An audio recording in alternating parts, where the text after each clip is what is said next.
Hey everyone, welcome to Horrible Gaming. My name is Nora, and on today's video I am breaking down how to use road designs and how to even identify the pieces inside MA codes that you may really like.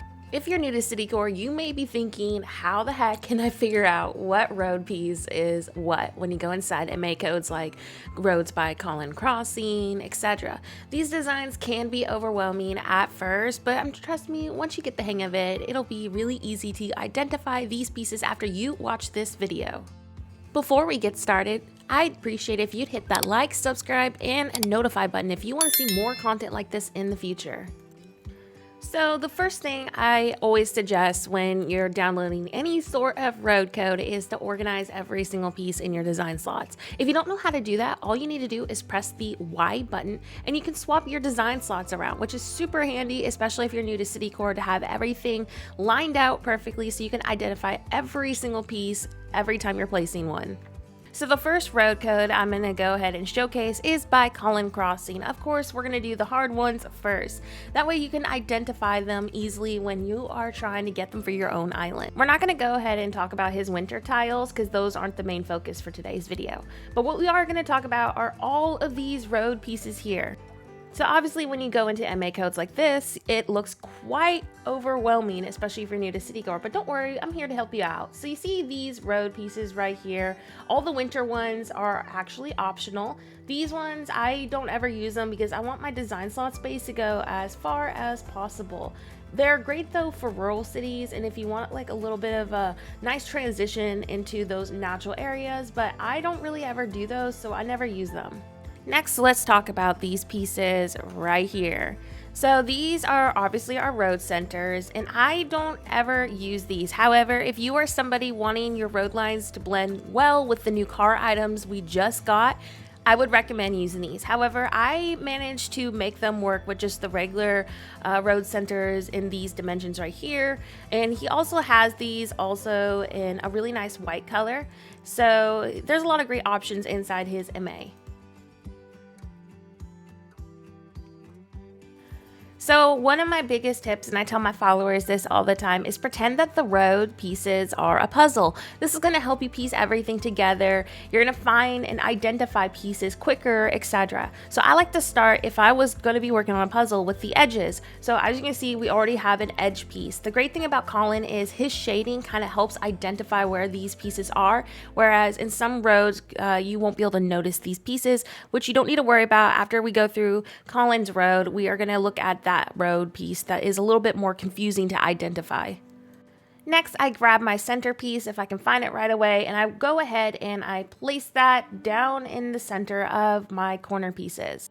As you can see, it's starting to form a really nice square, and that is what we want to do. We want all of our design codes completely organized. Now that we have our main road base, let's go ahead and grab our few remaining pieces that we need for just the base road itself. We're going to go ahead and grab our road centers.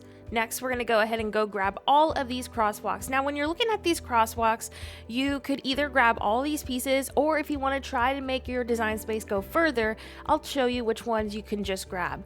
So this is obviously the top piece, and then this is the middle piece. A great way to identify Colin.crossing's crosswalks are just like with his road base. You can see where the darker edges are. Obviously, these are edge pieces. So these are your two edges here, and then this is your bottom edge. So sometimes I can't always use those details. So I just grab this piece here, and then I grab the middle piece, and then I do the same with the sides as well. I will grab this piece here and then just the middle piece, and so on.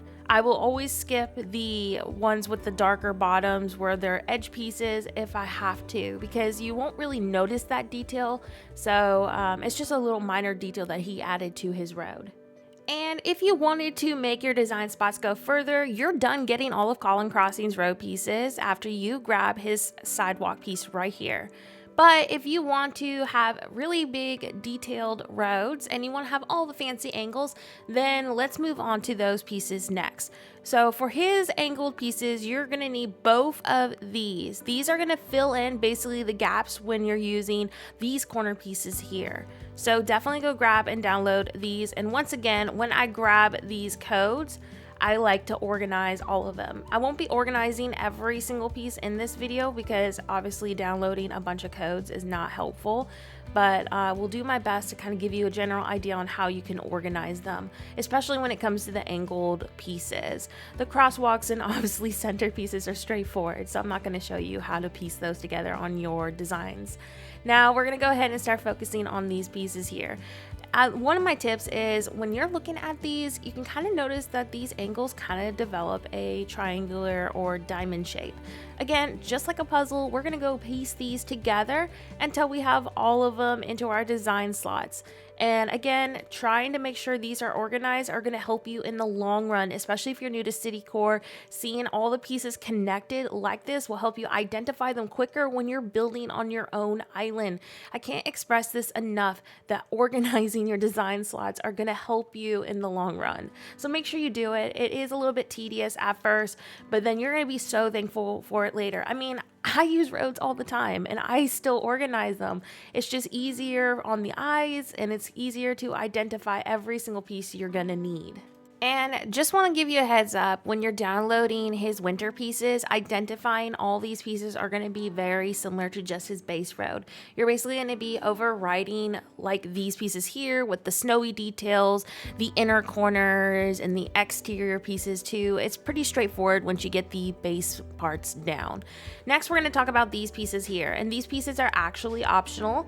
I sometimes don't always use them, but I love the extra details they get. So once again, I'm going to download all of these here and form a triangular / diamond shape. Let's talk about these pieces now. These pieces I never grab, mostly because as you can see where the transparent part is, it does fill in the gap when you're using these pieces here, but I usually just fill this gap in with trees and different shrubs. You can kind of see how I've done this if you go visit my dream addresses in one of my videos on my video section on my YouTube channel. And this piece also is basically to add on to his main sidewalk tile to just give it, you know, that nice little perspective the main road has. But again, I don't usually grab this piece because I want my design slots to go as far as possible. So these are technically optional and you can take them or you can choose to go without them. And that is pretty much a breakthrough of how to use Colin.crossing's roads and how to identify the pieces inside his MA. But let's say you're like super tight on your design slot space. Sometimes in these scenarios, I will skip these edge pieces here, and then I will also skip these edge pieces. That gives me 4 extra design slots. And if something doesn't usually line up, I put a leaf pile down. One of my friends, and her name is Tropicitch on Instagram, actually has done this with a lot of road designs too. You may have not noticed it because she has hidden them really well with leaf piles and different items. Sometimes in that scenario, you're gonna have to say no to certain pieces if you don't have the design slot space. So sometimes I will remove these just like she has done, and I will just use the side pieces, the top piece, and lastly the bottom piece. So that is another way I make my design slot space go further. A lot of people always ask me, oh, how do you have all this space with your roads? They take up so many slots. And I'm like, well, I say no to some pieces, and as mentioned, you can get away with that. I've done it on almost all of my city cores. There's been times where I've been able to keep every single piece to a road, but most of the time I can't always do that. So hopefully that kind of also helps. It's a little tip that I've learned through all of my city core building. The last road piece I want to talk about today is this MA code, and I really love this creator's code. I love these roads quite a bit, and a lot of creators use these because of all the details.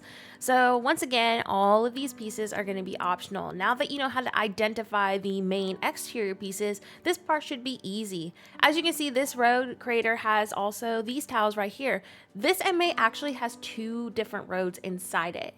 And now that you know how to identify the exterior pieces, you can kind of choose which road pieces you like the best. A lot of Japanese creators use these roads, but if you're not doing a Japanese styled island, you could skip these and just use the main base road, which are these awesome pieces right here. I love the perspective on these. There's no fancy angles, but like I tell my followers, you don't always need the fancy angled roads to have a nice city core. So once again, you're going to identify your exterior pieces. The great thing about roads like this is all you need to do is focus on lining up these white lines by the edge of the road road piece.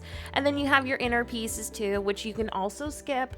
A lot of creators have done this. Again, just like mentioned, you could skip these and hide those corner pieces with a leaf pile, scattered papers, different items, etc. But if you have the space, go ahead and grab these pieces here.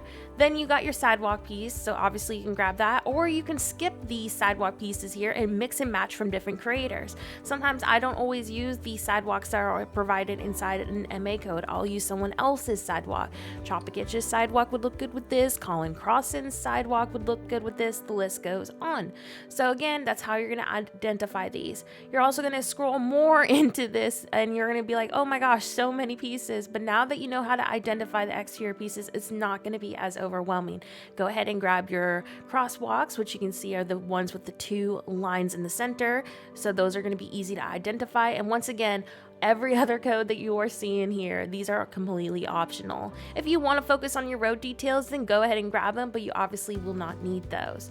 And yeah, that's pretty much it. I mean, it looks like they have the same road design kind of posted over and over. They probably have added more details to the codes ever since. So what I usually like to do to ensure I'm grabbing the most recent road design is by going up here, and these are usually going to be the most recent posted ones. So I like to grab these pieces here because I know that these are the newer versions of the ones that you may find down here. I really love using solid road line centers like this. You're going to notice me using those quite a bit on almost all of my city cores. So I usually grab these pieces over the little dashed lines or, you know, the 2-piece options like that's shown here. And yeah, that is pretty much a breakthrough on identifying road pieces and how to piece them all together throughout MA codes. Go ahead and give this video a like if you thought it was helpful. I really hope that this breakthrough kind of helps somebody out who wants to do a city core island, but every time you go into this, you're just like, oh, I can't do all this. It's way too many pieces. It feels impossible because you feel like roads are going to take up a lot of your design space. And yes, they do. But as you can see, you can improvise and make much needed cuts to make those design spots go further in your Animal Crossing decorating. With that being said, thanks so much for watching and have a horrible day. I will see you next video.